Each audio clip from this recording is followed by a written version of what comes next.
Hey, I'm Gaston with Rough Country. Today we're taking a look at a 2017 Chevrolet 3500 dually. This is a workhorse for Rough Country. This is a truck I use to take Jeeps and trucks to shows and trail rides, and I thought it deserved a little love because even though it's a workhorse, it still looks fantastic. Starting at the nose, we've got our custom painted heavy-duty LED front bumper. This consists of a 20-inch dual row LED light in the center, and it's flanked by two of the 2-inch pods. We've got our 5-inch lift on this truck, and I really wanted to start over. This truck features our 5-inch lift, and as you can see, doesn't mean that it can't steel tow.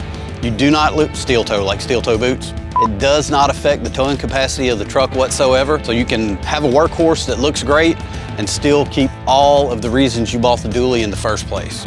On this truck, we chose to put our tubular Nerf steps, and like the truck, they serve two purposes. They look good and they are utilitarian. They help you get in the truck. And last but not least, we've got the wheels and tires. On this truck, we're running the TIS Off-Road 544Cs wrapped in a Nitto Ridge Grappler, and that's a 295/60/20. This truck is the perfect example of not having to compromise when it comes to a vehicle. You can keep your workhorse and it's still going to look good enough to go out on the town and hit cars and coffee on Saturday.